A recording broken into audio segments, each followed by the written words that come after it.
Nuevamente saludamos a nuestros habitanteatros. Gracias a todas y todos los usuarios que se conectan a estas conversaciones. Seguimos descubriendo artes escénicas y hoy hablamos con Alicia Sánchez, coreógrafa, investigadora, docente y gestora mexicana que se ha enfocado por décadas al trabajo dancístico y a la conexión entre las diversas disciplinas que generan discursos del cuerpo. A través de sus palabras podemos escuchar su acercamiento a las artes, su época de estudiante, su trabajo coreográfico, sus reflexiones y las enseñanzas que ofrece a sus alumnos. Un viaje que agradecemos mucho a la creadora escénica. Y sin más, comenzamos. ¿Cómo llega a tu vida la danza? ¿Cómo llega mi vida a la danza? De una manera muy curiosa. Primero quiero decirte que soy la sexta hija de una familia de 8 hijos, ¿no? Como se acostumbraba en el siglo pasado, pues las familias numerosas. Y esto hizo que, pues, de alguna manera mis hermanos más grandes, que estudiaban en la universidad o en el Politécnico, tuvieran eventos culturales. Esto quiere decir que mi hermana que estudia psicología, pues ya sabes, boletos para la danza en el coreográfico, boletos para el teatro, Carlos Lazo, y mis hermanos del Politécnico, pues también eventos deportivos y culturales que se dan mucho. En esa época, pues creo que había mucho como fomento, ¿no? Y entonces, pues como niño pequeño, hija menor de una familia grande, pues para que los niños no dieran tanta lata, pues era obvio que nos tenían que sacar. Entonces, pues tuve que ver danza, teatro, muchas formas de artísticas, inclusive talleres también que nos escribían ahí en el Chopo. Yo vivía por la San Rafael, entonces, bueno, pues cerca del Chopo, y pues también de muchos centros culturales que estaban como cineclubs, que eran los famosos cineclubs. Pues ahí fue donde empecé como a acercarme a las artes. Diríamos que no sea la danza, pero sí como a las manifestaciones artísticas, porque pues no había de otra, o pelearme y aburrirme en la casa con los hermanos, con una familia numerosa. Y pues eso fue como un encuentro cuando empecé a ver danza y me quedó. Diría que entonces las artes como algo que no era ajeno a mí, algo que me parece a una niña de 8 o 9 años, pues como algo que todo el mundo hacía. O sea, yo no pensaba que eso nada más éramos nosotros, sino que todos los niños hacían. Chaplin, ¿qué te puedo decir? Hasta que un día pues vi un programa de televisión donde anunciaban la escuela, ¿no? En un famoso programa de televisión, y es así como entonces anuncian la escuela. Yo estaba terminando secundaria y por casualidad, porque bueno, para no hacerte la larga, pues lo que más me interesaba es que decían que hablaban francés, que era una escuela que se llama francés. Y claro, estaban entrevistando a las alumnas de la Escuela Nacional de Danza Clásica que les daban una asignatura que era francés. Entonces, como yo una niña como más, bueno, pues que estudia francés, le dije a mi madre, y mi madre dijo, no me explicó más, ni me preguntó más, y yo le dije que era una escuela que se llama francés, y que estudiaban la secundaria, y que estudiaban como algo de artes. No dije exactamente danza. Cuando yo voy, además mi madre me acuerdo que me mandó con un hermano mayor, y entrando luego, pues lo primero que me dijeron es, te inscribes en la carrera de danza contemporánea. Tú te puedes imaginar en 1979 qué significaba danza contemporánea. Pues yo dije que sí, porque pues no sabía que era otra cosa. Y bueno, pues hice todo lo que eran los exámenes, los psicométricos y tal, y de repente pues estaba inscrita. Resulta que sí tenía facultades para la danza. O sea, no había hecho danza en sí, había visto mucha danza.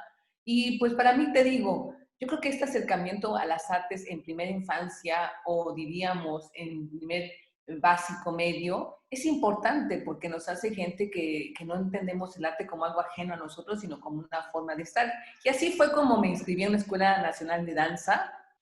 Y pues, ¿qué te puedo decir, Ulises? Desde ahí para acá. Y ejemplo, cuando veías estos espectáculos, tú dices teatro, danza, música, estabas muy inserta. En específico, la danza, ¿qué le encontrabas a diferencia del teatro, a diferencia de otra cosa? ¿Qué le veías? Pues mira, es que además me tocaron dos movimientos muy importantes, Ulises. En el teatro, pues ya una vez estando en la Escuela Nacional de Danza, en el Sistema Nacional para la Ciencia Profesional de la Danza, pues estaba yo alrededor de todos los teatros del Centro Cultural, ¿no? Del Bosque. Entonces a veces nos llevaban a ensayos porque, no sé, no teníamos clases por algún motivo, y nos llevaban luego al Teatro El Galeón, al Teatro Orientación, al Teatro del Bosque. Entonces llegué a ver obras del maestro Julio Castillo, a él dirigiendo. Digo, ahorita lo contextualizo y digo, me tocó. pero en ese momento era sentarnos en la butaca y ver cómo alguien estaba dirigiendo. Entonces, quieras o no, uno va aprendiendo, es una escuela. Y en la danza, pues precisamente estaba el teatro de la danza, que también evento obligatorio casi siempre. Y aparte, pues nuestros maestros eran bailarines del Ballet Nacional de México, bailarines del Ballet Independiente, de esas grandes compañías. Y también, pues todavía teníamos maestras como Josefina Lavalle. Entonces, a mí lo que me gustaba era el discurso del cuerpo visto por dos formas. Una por la palabra, ¿no? El teatro. El teatro me gustaba por su estructura de que en ese momento diríamos que lo entendía. Además eran obras muy clásicas la mayoría. Y por otro lado, la danza lo que me proponía es una cosa como de sensaciones, sensoperceptivas, donde yo me sentía muy bien. O sea, haciéndolo me sentía muy bien. No me sentía con algo que me complicaba la existencia o que yo sufriera. Yo recuerdo experiencias corporales de improvisación, de la técnica Graham en ese tiempo, de las técnicas modernas, placenteras en el sentido de que a mí me gustaban, a mí tomar clase me gustaba mucho. Digo, independientemente de lo que ya era ir a verlo, a nivel de cuerpo me gustaba experimentar. Cuando ya veía las puestas en escena, pues te recordarás, todavía me tocó un poco de la danza, diríamos, nacionalista, con estos grupos independientes también que se estaban formando. Entonces, para mí era como, no era tan difícil porque te digo, yo estaba viendo mucho teatro alemán, digo, cine alemán y todo, porque mi hermana tomaba clases en la UNAM y luego iba a tomar sus clases en francés, sus películas, entonces me echaba películas en alemán y francés, que no entendía nada, pero con tal que la niña saliera, porque eran 8 hijos, cada quien nos repartían, pues la estética no me complicaba, pero lo que me gustaba es que era todo digamos, sin palabras, y expresiones corporales, e iba poco a poco sintiendo más que entenderlo, me iba gustando la fuerza, la energía, ¿no? Estos bailarines con tanta energía, con tanta motividad, y además siempre las cosas, como uno de Guillermina Bravo, fuertes, enérgicas, la música, ¿qué te puedo decir? Una propuesta, no era como ahora que puedes ganar una música, sino realmente eran composiciones para la obra orquestada, entonces de ahí, pues, por supuesto, íbamos a Bellas Artes, a otros teatros también, no solamente del Bosque, porque nos daban boletos, por lo mismo que éramos del Limbal, boletos para accesar a otros teatros. Y yo recuerdo, pues, ver, como diría el maestro Dubati, ¿quién ve tantas obras más que yo? Le digo, pues los niños en esa época veíamos muchas obras, muchas obras. No había tanto cine, y el cine que había, pues era un cine popular, que también íbamos, pero sobre todo sí íbamos al teatro, era como muy fácil. Entonces, ¿qué veía en la danza?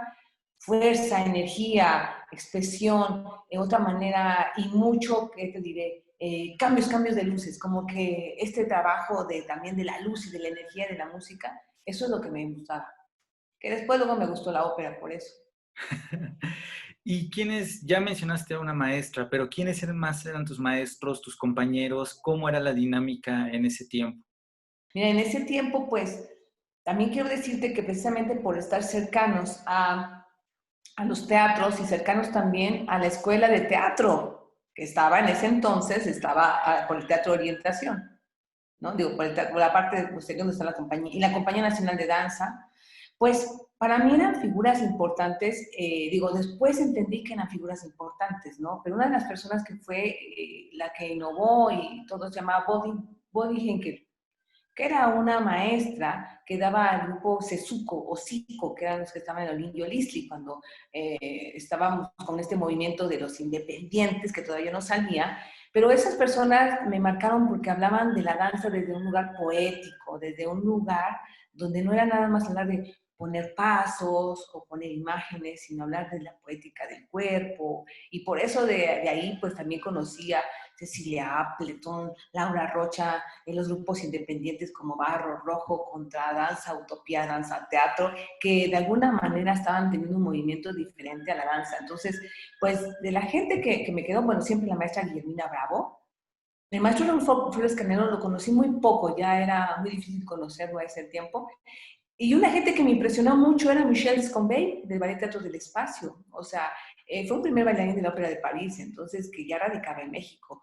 Pero cuando íbamos como estudiantes a ver sus clases y todo, era impresionante la manera en cómo hablaba, ¿no? Para mí fue una figura cuando te hablaba de danza, te hablaba de un amor por la danza, que yo decía, wow, yo quiero ser de grande como Michelle Scombay, ¿no? En cuanto a su discurso. Y la maestra Guillermina, pues nada más nos regañaba. Entonces, pero era una admiración porque te regañaba como si queriendo que nosotros creciéramos, no un regaño de negación, sino como de, hay que hacer, ¿no? Y como éramos como los nietos, porque sus hijos eran los de la compañía, que eran los que los trataban muy fuerte, entonces a los nietos nos consentían más, entonces me acuerdo a mí como de, ay, Alicia, tus ideas, o sea, como que era la abuela para mí, no era tan difícil yo poder acercarme a ella sin tener que estar en el ballet nacional y recibir un consejo de ella. Y otra figura que para mí fue como muy importante fue pues Jorge Gale, un gran bailarín mexicano que murió en los 90, pero que se acercaba mucho al movimiento americano de los que diríamos la danza posmoderna. Ya la danza moderna la experimenté, la viví en mi cuerpo, pero era la danza posmoderna. Entonces Jorge Gale, este bailarín que terminó siendo bailarín primero bailarín del Ballet Teatro de Espacio, pero que iba y se juntaba mucho con otro mexicano que se llama Juan Antonio Rodea, pues eran los que traían estos movimientos que no se parecían mucho a las técnicas modernas, y él marcó mi vida después que hasta ahora, en cuanto a movimiento, diría yo, eso, en cuanto a coreografía, pues Boris Henkel, ¿no? Como de personas que me marcaron ahí. Y pues otro también es Raúl Parra. Y Alicia, ¿cuándo fue, con qué obra tu estreno profesional? ¿Dónde se hizo? ¿Cómo fue? ¿Qué recuerdas de ese momento? Bueno, pues mira, yo siempre negué ser creadora. Cuando yo estudiaba la carrera, pues nos enseñaban la asignatura de coreografía que me daba la maestra Cecilia Appleton, y Bonnie Henkel y mucha gente más. Pero a mí me disfrutaba tanto moverme, ser intérprete. En ese momento nos llamábamos ejecutantes. A mí me gustaba mucho que me dijeran así, así. Yo lo disfrutaba, yo no me ponía a cuestionar si lo que se estaba diciendo era verdadero o falso o no. A mí me gustaba que me dijeran por dónde, porque para mí era un reto técnico, un reto de lenguaje, un reto de interpretación. O sea, recuerdo a Cecilia Lugo, cuando a mí me montaba obra, yo decía, yo tengo que lograr lo que ella quiere. No era un cuestionamiento de decir desde dónde, por qué, yo dónde estoy, sino más bien, ¿qué es lo que quiere? ¿Qué es lo que quiere? Entonces, de alguna u otra manera, va marcando las formas de ir creando también. Sin embargo, yo me negaba a crear porque yo admiraba mucho a los coreógrafos. No me parecía algo como de voy a hacer una coreografía y ya, sino yo decía, es un gran reto la creación, es un gran reto. Pues empecé a crear hasta después de 10 años de ser ejecutante. No fue inmediato porque además también, pues los coreógrafos eran los íconos, o sea, yo veía a Guillermina y a ellos y decía, yo veía sus obras y decía, no, yo cuándo voy a llegar a eso, o sea, además gente mayor en el sentido que ya tenía 3 décadas o 2 décadas trabajando, entonces yo decía, no, yo soy una muchacha de, ¿qué puedo decir importante o de interesante? Entonces me lo cuestioné muchos años. Como bailarina tuve la fortuna de ser aceptada para una compañía de Europa, la compañía de última vez de Wim van de Keibus. Estando allá, me di cuenta que había otra forma de coreografía también. Y esa iba como más conmigo. Porque era una manera de coreografiar porque el director, Wim van de Keibus, era un director de teatro que tenía una compañía de danza movimiento. La manera en cómo experimentaba no era como la que yo estaba viviendo en México, que era a través de mi discurso, mi corporalidad, a través de mi lenguaje, te lo doy, ¿no? Sino aquí más bien era, esta es la idea, vete a trabajar todo un día sola. Entonces, yo me acuerdo de las 7 de la mañana a las 7 de la noche, yo estaba sola en un salón, a veces me toca con un compañero, a experimentar. Y dices, eso era como, primero era como emocionante, como de, no sabe ni lo que quiere, no sabe nada, qué le pasa, y yo lloraba porque decía, ¿y qué? O sea, si algo así, ¿qué? ¿Eso le va a importar? O sea, ¿dónde está el coreógrafo que me viene a mí a retar como intérprete?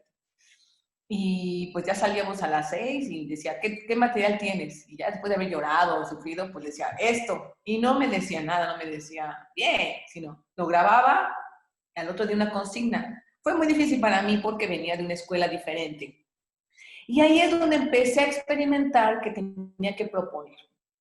Pero a través del discurso de la soledad, de enfrentarme a mí misma y de que me ponía una idea y tenía que dar un discurso. Entonces, para mí fue, más allá de haber bailado o no bailado con él, para mí fue una escuela del shock, donde yo tenía que producir lenguaje, tenía que producir. Y entonces eso me dio también como una seguridad que cuando ya después de un tiempo estar ahí, en Europa fui a España y vi compañías españolas en los 90 que eran maravillosas, era un mejor momento en Barcelona. Regreso a México y me decido hacer una coreografía porque pues ya me dio como valentía. En ese entonces estaba el festival importante de Lila López, la maestra Lila, que era una persona con una visión muy grande. Y recuerdo que yo no traía mucho dinero, estaba regresando de Europa y entonces me dijo, vente al festival de danza y toma los cursos y ve danza, ¿no? Y tienes un cuarto y comida y yo. O sea, esas cosas maravillosas de que se daban antes, ¿no? Y bueno, eso hizo que yo empecé a ver bailarines, otra vez reencontrarme, y vi a un grupo que en este caso era Lourdes Luna, la gran coreógrafa que está en Yucatán, Misraim, ¿no? Aranjo, que gran coreógrafo que está en Monterrey, pero eran dos jóvenes muy talentosos y me atreví a decirles, ¿quisieran hacer una coreografía conmigo? No sé si porque no me conocían o me conocían, no sé si porque venía de Europa, total que dijeron sí.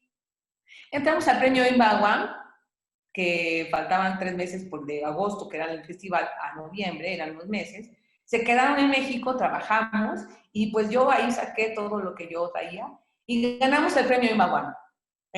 Misraín Araujo como primer bailarín, la coreografía como mejor propuesta coreográfica, y nos dieron una beca, me dieron una beca para Nueva York aparte. Y de ahí empezó la carrera, vivíamos coreográfica.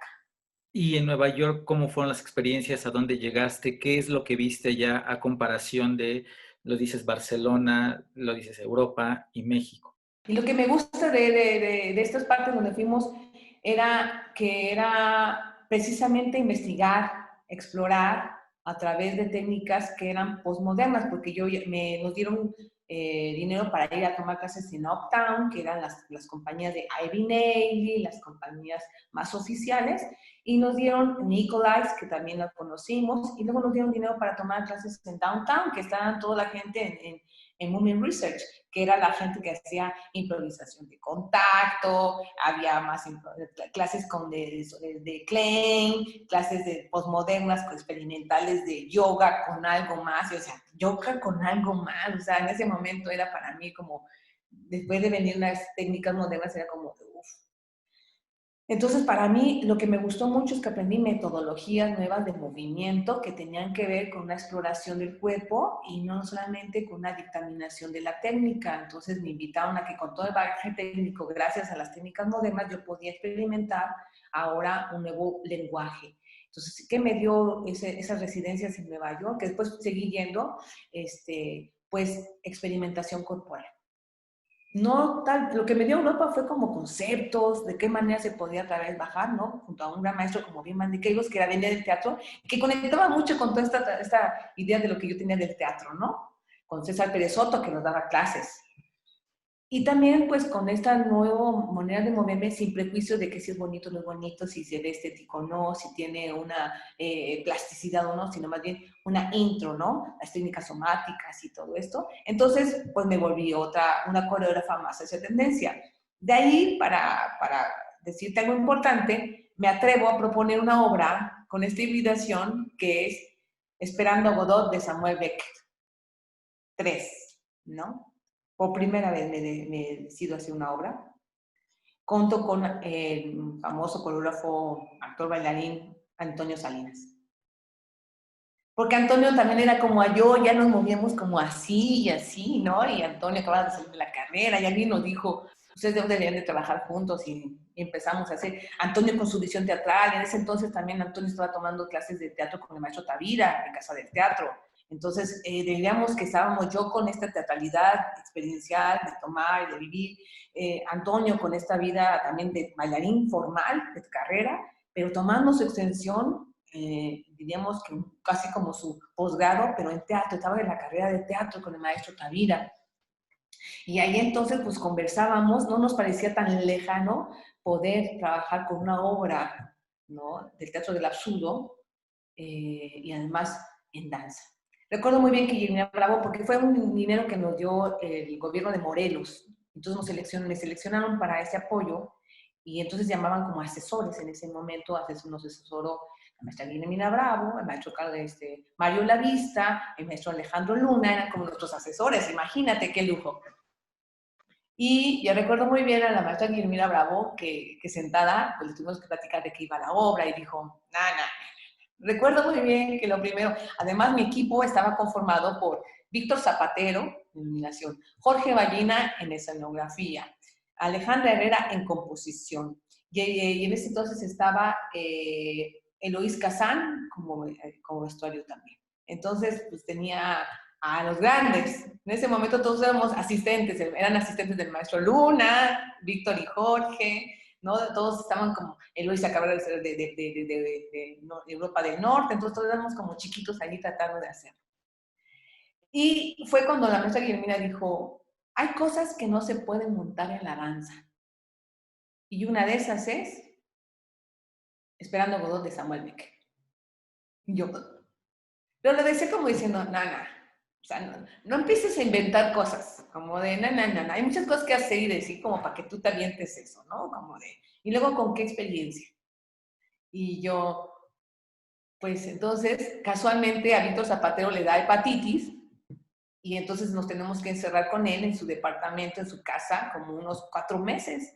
Y de ahí fue que bajamos información totalmente de investigadores de Beckett. Además, no sé si ahora, pero en ese entonces pues no estaba internet, dice, no era así como de googlea, texto, googlea, sino que traíamos a gente experta que había analizado Beckett, le invitábamos sus apuntes, nos dieron cursos, o sea, dijimos, a ver, y hicimos esta obra que después resultó una obra muy clásica, muy reconocida y muy como parteaguas de la interdisciplina en los 90 para pasar al siglo, que es este siglo.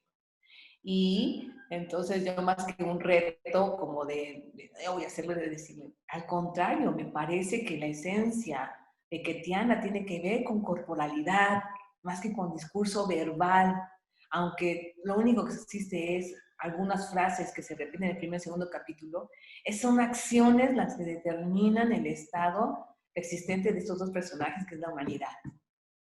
Eso es danza. Y cuando fue el estreno, ya cuando la obra corrió, la vio la maestra que te dijo, cambió su postura de decir que no se podía montar Beckett desde la Sí, danza.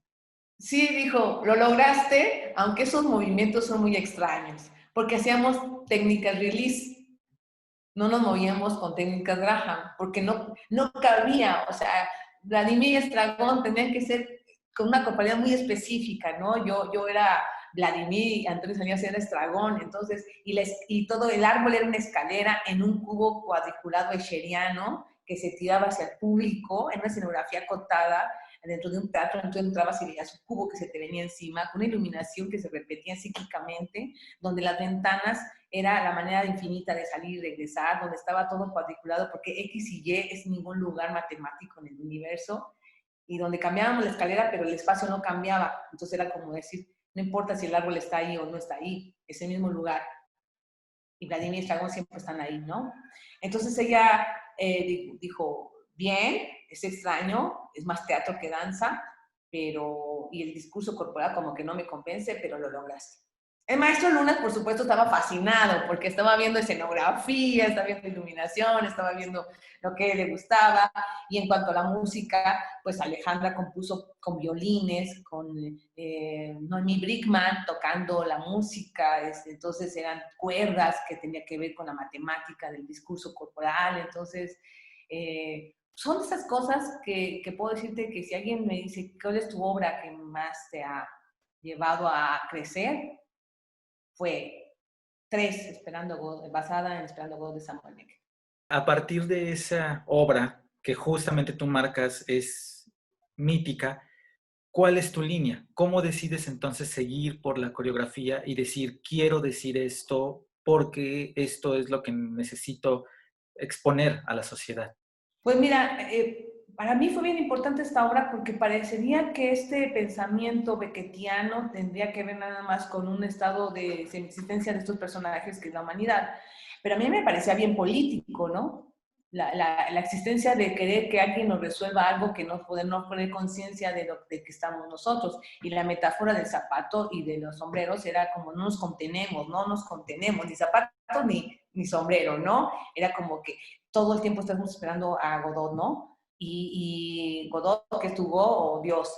O sea, toda esta idea de investigación me parecía que era una postura política lo que estábamos haciendo, que me derivó mucho a que precisamente más que delinear mi trabajo artístico hacia esta sublimación del cuerpo o del cuerpo sensible o de un cuerpo poético, era más bien un cuerpo político, ¿no? El cuerpo que era una herramienta desde lo político. Y usando las herramientas del teatro como género y de la danza como también como género disciplina. Entonces lo que empecé a hacer es trabajar con gente de teatro, bailarines y con actores. Entonces, ¿quién eran los actores? Pues la gente del CUT, ¿no? La gente del Centro Universitario Teatral que estaba en la UNAM, porque pues con el maestro Cermeño y con el maestro Escaluris eran súper corporales, ¿no? O sea, esta idea de la corporalidad, y porque además les tocó una época donde lo corporal también les pegaba muy fuerte en el CUT. Y bueno, hasta ahora todavía son gentes que están muy comprometidas con la corporalidad, entonces quedaba muy bien porque era una corporalidad no dancística técnicamente, como lo serían las técnicas de movimiento, pero sí en la respuesta de metaforizarlo con el cuerpo, ¿no? Entonces de ahí, uno de mis bailarines llegó a ser Gerardo Trejoluna, ¿no? Que ya está en el cine y todo, y yo recuerdo a Trejoluna como mi bailarín, ¿no? Entonces Gerardo era, porque Gerardo, pues así por eso es muy histriónico, porque se mueve, se baja, se mueve, ¿no? Pero imagínate Gerardo Tejoluna, no, sí, en esa corporalidad. También otro es, pues mucha gente que salía de ahí con ganas de experimentar también la corporalidad, pero desde lo teatral. No desde el meterse a bailar danza, sino en esta realidad. Pues mucha gente estuvo muy cercana al trabajo, como organización y como orientación. Y pues en lo político, desde una conciencia que lo que hago no es algo que nada más esté hacia mí, sino el discurso de lo que vemos, y por eso podemos discutir sobre eso políticamente a través de la danza. De ahí que también Jorge Ballina compartió conmigo muchos años ser el escenógrafo, y últimamente ya decía que era el director. Casi un día me dijo, yo soy el coreógrafo. Le digo, no, Jorge, ya, no te pases, ¿no? Que fue la obra de Giselle Ciesel, que hablaba de un técnico tramoya que se enamoraba de una bailarina, porque decíamos, el amor es una cosa platónica, política o de estatus, ¿no? Entonces hicimos una versión de Giselle Ciesel, donde Giselle es un técnico de un teatro que se enamora de una bailarina, pero no puede accesar por los niveles que hay, ¿no? Pues, platónicamente le pasa todo en el segundo acto. Y hicimos una obra también juntos, Jorge y yo, que tenía que ver con El País de las Últimas Cosas, que era una obra basada en Paul Auster, del país de la ciudad de las últimas cosas, donde también era como, ya se había acabado el mundo, ¿qué nos queda? Más que nosotros, confrontarnos a nosotros mismos con la humanidad, que queda hoy en día muy bien, pero entonces hicimos esas 4 torres monumentales, que es que tiene que ver, con Jorge también hice como va llenando el vacío con Antonio Salinas, y ahí hablábamos de cómo el consumismo nos lleva a desaparecernos y dibujarnos. Y ahí estaba, me acuerdo muy bien en ese montaje, estaba Carmen Mastache y Bruno Castillo, ¿no? Pero Carmen Mastache, pues su corporalidad, su voz, o sea, entonces ese es el tipo de obras que fueron creándose a partir de todo este discurso de una hibridación, si quieres decirlo. Yo no le llamaría interdisciplina, pero una hibridación que veníamos buscando, que hasta ahora pues sigue marcando de una forma la manera de hacer lo que estoy haciendo, ¿no? Con otras propuestas coreográficas y con otros compañeros de trabajo. Y justamente es lo que te iba a preguntar, ¿con qué otros compañeros has trabajado? También en el caso del teatro que propones movimiento escénico, o en la ópera que también has participado, y en esa medida, ¿cómo cambia, si se puede pensar, esta corporalidad para cada una de estas disciplinas? Pues mira, paralelamente a eso, también estamos hablando de tiempos donde me tocó trabajar con el maestro Margules, con el maestro Ludwig Margules. Entonces yo era la que daba la corporalidad en su escuela, la escuela que tenía. Entonces, yo recuerdo muy bien el maestro Margules que decía, estás muy gorda, bájala de peso. Le digo, no, maestro, yo no vengo a hacer fitness, yo vengo a que se muevan. No, pero no se mueven, son vacas. Entonces, yo decía, pero aún así sabía que yo le inventaba cosas a los actores y los ponía a hacer improvisación de contacto, pero el hecho de que trabajé con el maestro Margules fue en una ópera, en Rex Progress, una de las obras contemporáneas más importantes del maestro, que recuerdo muy bien la crítica nos abatió. La coreógrafa era Nora Manick. Y el maestro Margules, cuando vi cómo proponía desde la ópera, desde entonces la orquestación, la poesía, la música, con el maestro Luna, por supuesto, la escenografía, su discurso corporal, porque para él, quieras o no, siempre estaba el lo corporal en él, ¿no? Con sus actores, ¿no? Cuando estaba con Laura Mela, de todos modos, Laura Mela, toda una corporalidad física ahí, que queremos entender que la corporalidad no es la danza, es la disposición del cuerpo en la acción misma metafórica. Y no tenía necesariamente tomar clásica y contemporánea. Entonces, pues tenía actores muy corporales, muy resolviendo con el cuerpo un poco el discurso teatral, ¿no? De la palabra, pero por otro lado resolviendo en una corporalidad no una cosa frontal de pecera, ¿no? Sino de movilidad, ¿no? El cuarteto, por ejemplo, en la obra de cuarteto. Entonces eso, vivir la ópera y luego consecuentemente vivir otras óperas con Mario Espinosa, con gente con Mauricio, después hicimos una ópera juntos, Mauricio García Lozano y yo,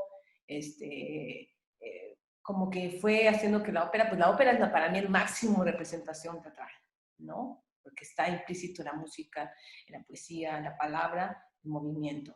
Entonces, y bueno, pues la puesta en escena que se desborda realmente en vestuarios, o sea, es cercano al cine, diríamos, ¿no? Normalmente que es más efímero.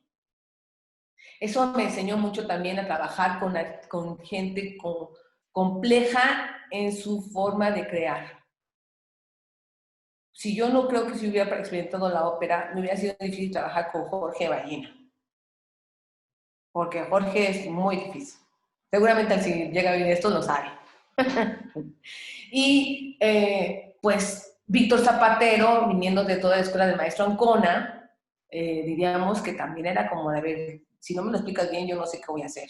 O sea, era exigente, no era así nada más de ve mi coreografía y ponle las luces. No, Víctor, además Víctor le gustaba como el maestro Ancona le enseñó, luminarias, equipo, afocar, y no era nada más de tres. Entonces de repente Víctor es así, sí, pero vamos a hacer que crucen por acá. ¿No? Pues venía de los grandes supports que tenía en América Latina con los conciertos de Tania Libertad, entonces no me iba a iluminar con tres luces. Entonces pues requería de un equipo y unos teatros que tenían que estar equipados para que Víctor pudiera trabajar, porque Víctor me decía, ¿qué?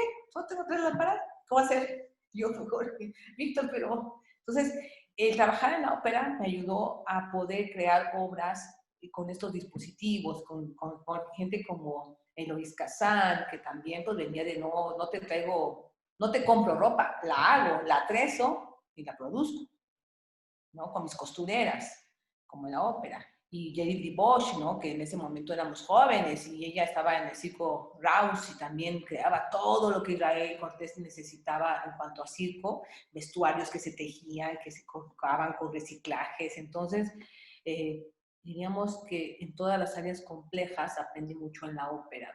La ópera fue una escuela para mí en producción, en logística, y en la manera en que puedes dialogar con los artistas en cada área.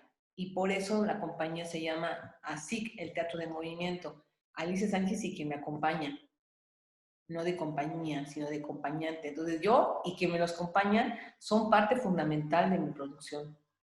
¿Quiénes han estado? Pues toda esta línea de gente que ahorita pues reconocemos en las cuadrenales de Praga, que han estado porque tienen toda una escuela desde hace años, y gente joven como Aurelio Palomino, que ya son unas nuevas generaciones, y bueno, antes de Aurelio Palomino, por supuesto, el maestro Mauricio Asensio, que también complejo en sí mismo y cada vez es más difícil, como en complejidad, y gente que siempre ha estado como muy cercana también a ser asistentes de estas personas que ahora también van creando, porque van creando escuela, ¿no? Entonces he podido siempre trabajar para mí es importante siempre tener el dinero para poder llamar a la gente en cada área y sean creativos, o sea, sean creadores de su propio discurso para que, como yo decía, la música no me acompaña, la música es un personaje en mi puesta en escena. El vestuario es un personaje, la escenografía es un personaje, no son acompañamientos de un área, si el cuerpo es parte de una mediadora. Entonces, así es como se han creado los discursos con los otros creadores. Y en este caso, Alicia, ¿en qué año surge tu compañía, así específico? Y si nos puedes hablar, que ya lo estás mencionando, pero un poco más sobre esta idea de la interdisciplina, de justamente ir mezclando disciplinas artísticas para generar una propuesta integral, por así pensar. Pues mira, la compañía funcionaba como te decía, invitaba siempre de gente, había un equilibrio entre gente de teatro y la gente de danza, no solamente en la escena como actores bailarines, sino también escenógrafos que transitaban en la danza y transitaban en el teatro, en una puesta en escena, no había como ya estos coreógrafos, estos escenógrafos que nada más, yo hago nada más para teatro o para danza, ¿no? Sino que hacían este lugar, cambiaban, ¿no? El Luis podía ser para teatro, podía ser para ópera y podía ser para danza. Eril también, Víctor con Raúl Parrao, pues estaba siempre metido en la danza, ¿no? Muchos años con Raúl Parrao y mucho tiempo en el teatro. Entonces, también trabajar con compañeros que no estaban solamente en una disciplina, sino que podían mirar desde lo que necesitaba la danza, desde lo que necesitaba la puesta en escena, pues era también importante. Porque si no, entonces uno puede ser, pero si uno trabaja con alguien que nunca ha salido de su disciplina, es muy difícil porque tienes que decir, pero esto es danza, esto no es un concierto, o sea, esto no es para escucharse, es para el movimiento. Son escuelas, Ulises, son escuelas que si bien en un intento del Centro de las Artes, Nacional de las Artes, intentó como escuelas unirlas en un solo espacio, pues se tiene que ver con los planes de estudio, ¿no? Tiene que ver con esta nueva forma de que la enseñanza académica sí tenga una línea académica del lenguaje de la técnica, pero que abra campos interdisciplinares para que se produzcan, porque a veces la práctica es más difícil ya estando en la puesta en escena, sino se tiene que hacer un poco, empezar a experimentar. Y como decía, porque después estudié una carrera que se llama licenciatura en educación artística, como decía mi maestra de pedagogía, Rosaria Torres, que hacer interdisciplina entre nosotros era un acto de incesto, porque éramos como hermanos. Decía, la verdadera interdisciplina es un neurólogo, un doctor, un arquitecto, bueno, en este caso el maestro Luna, pues entre la arquitectura y la escenografía, por eso es que luego se creó la corriente de hacer escenografía desde la carrera de arquitectura, ¿sabes? Y por eso también Ballena viene de la arquitectura y crea, y de la música, porque le gusta la música, no, lo musical, que tiene que ver con la comedia musical. Entonces, ahí se va creando la interdisciplina, en los intereses. Y entonces, pues, ya como no sé, antes de que terminara el siglo pasado, los noventas, pues decido que se llama el teatro de movimiento.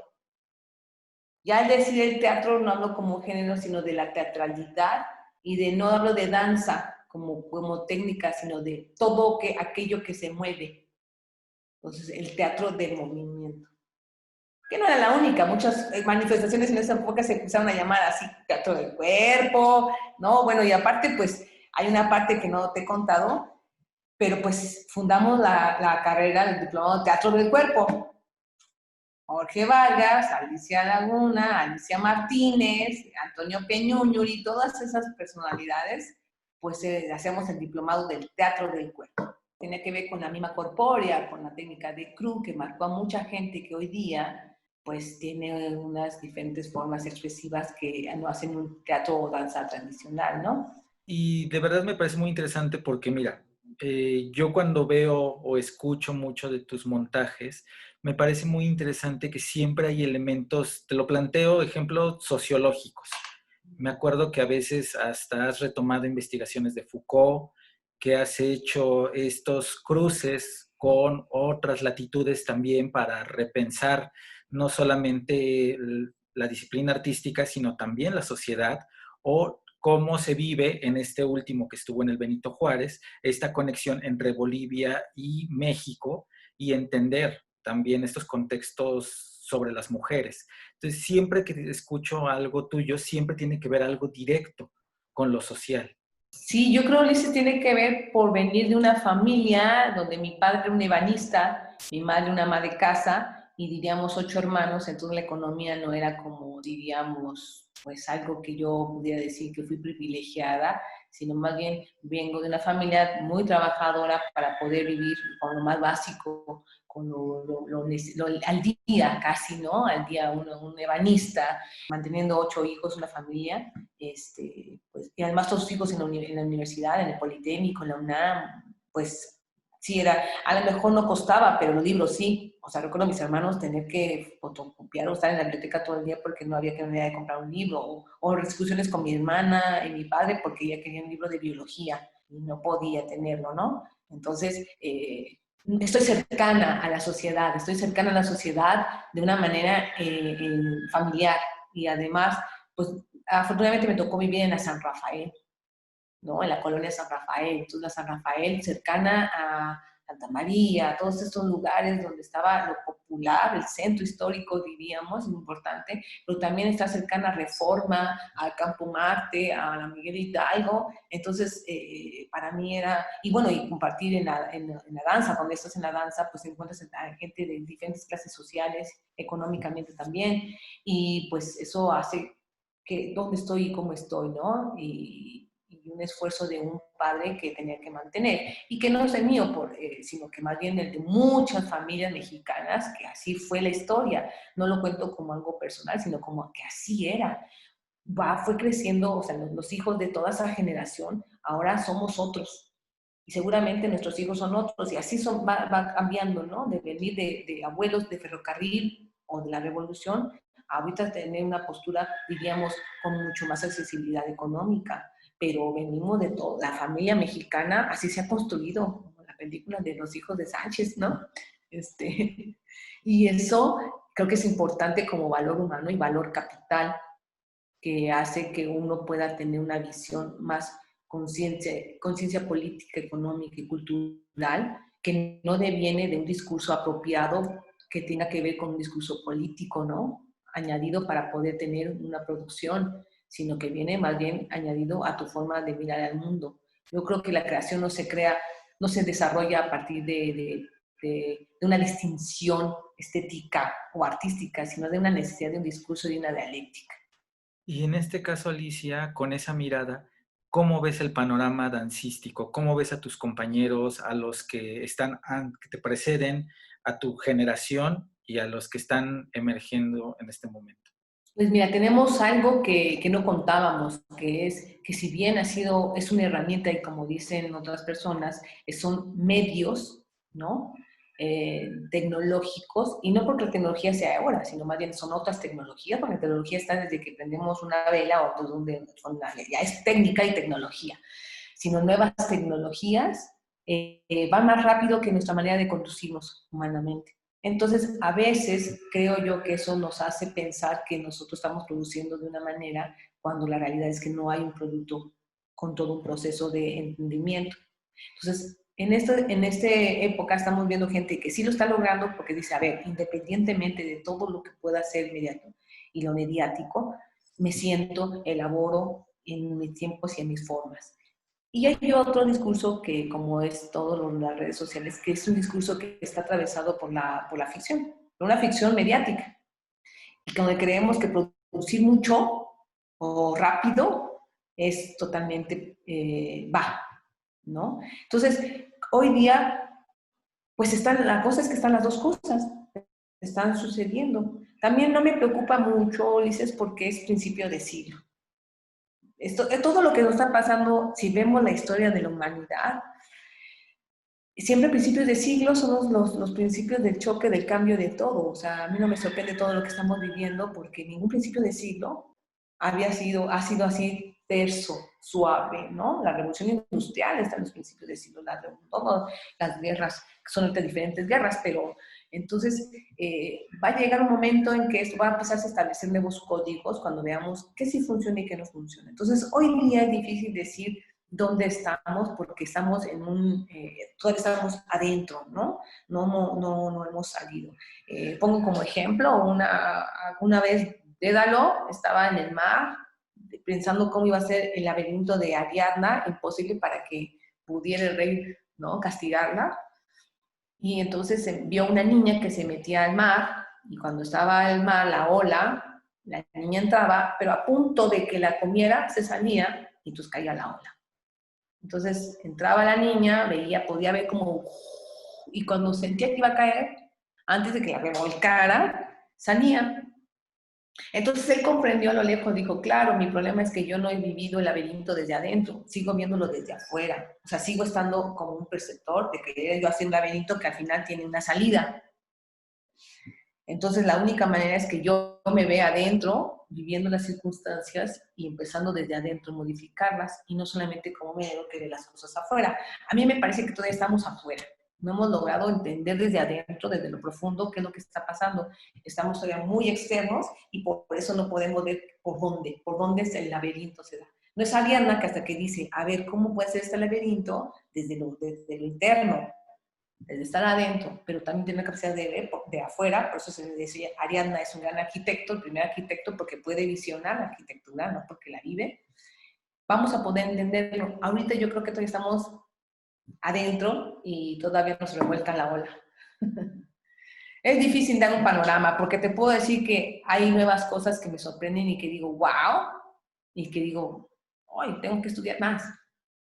Y hay cosas que yo digo, no, no puede ser que son malas y son del siglo pasado, ¿no? Pero no podemos saber dónde está la situación. Lo que sí puedo decirte es que corre muy rápido la información y al correr muy rápido, poco nos detenemos a estudiarla, pero también poco nos detenemos a estudiarla porque nos come el sistema y el Estado en la idea de producción, de producir, de producir. Pero no es culpa de nadie, sino es todo un sistema mundial. Claro.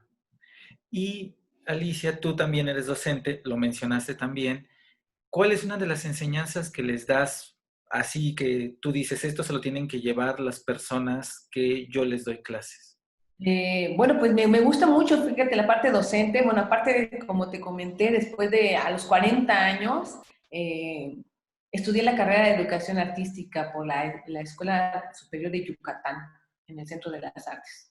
Entonces me eché 4 años de la carrera donde hablábamos de educación, ¿qué es educación artística? Y no hablábamos nada más de las escuelas de artes, sino hablábamos de básico, medio y superior, que es cómo aprendemos, cómo alguien aprende, ¿no?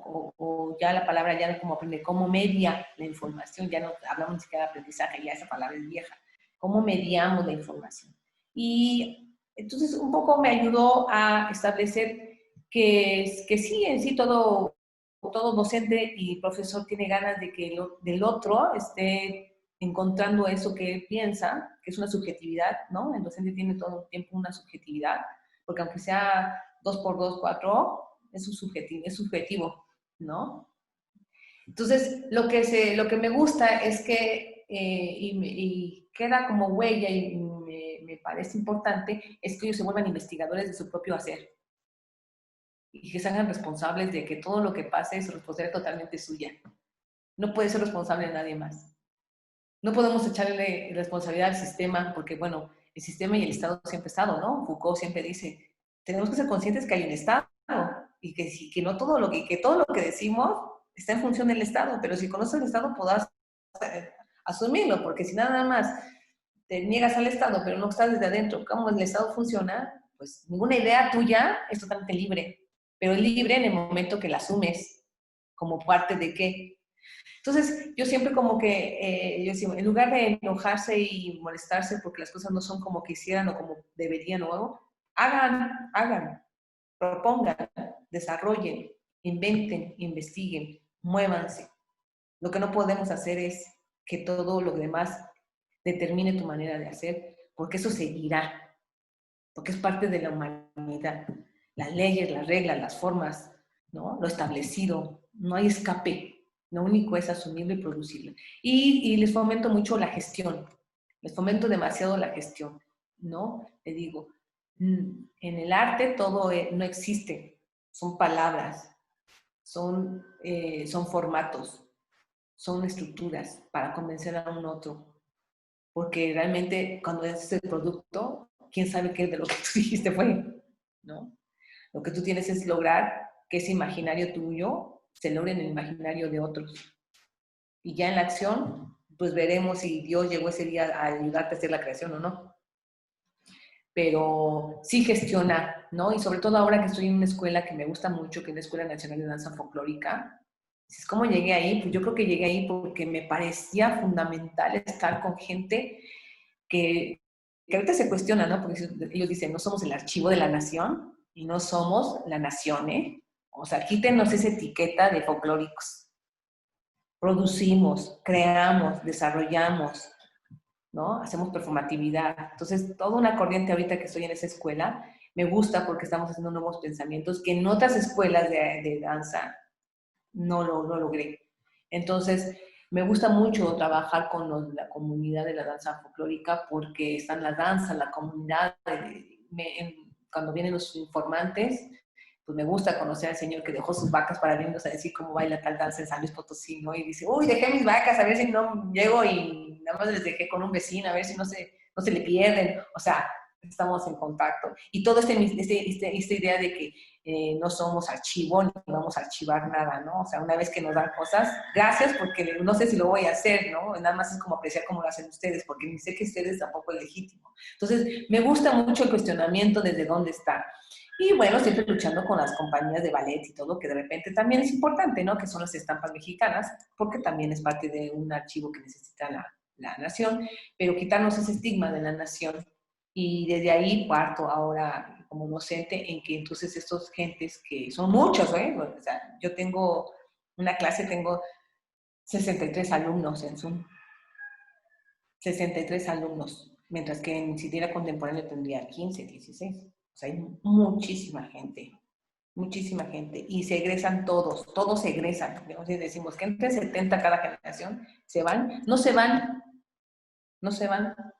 Entonces, ahí en la escuela de la Ciudad de Danza Folclórica he aprendido mucho porque además los compañeros docentes son gentes que tienen maestrías, doctorados, son antropólogos, son sociólogos. Entonces, cuando hacemos las plenarias es así de, no, wow, o sea, esta mujer tiene doctorado en no sé qué, y aparte pues son gentes muy investigadores. Entonces, bueno, pues ahí en la docencia lo que provoco es no el conformismo, ¿no? Y sí que duelen las cosas, hacerlas, producirlas, buscarlas, pero que no dure más de lo que no te haga moverte. Y Alicia, finalmente, con tu trayectoria, con todo lo que has pasado, lo que has aprendido, lo que has enseñado, si tú pudieras definir para ti qué es la danza. Pues mira, la danza ahorita para mí es el cuerpo. Ya en este tiempo ya hablar para mí de danza es categorizar en algo mucho más, eh, llevarlo a una sola forma de pensamiento, muy reduccionista. Para mí el cuerpo es todo lo que el cuerpo hace como movimiento. Entonces diremos que la danza está en todo. Teatro Ciudad de México, escenarios que transforman.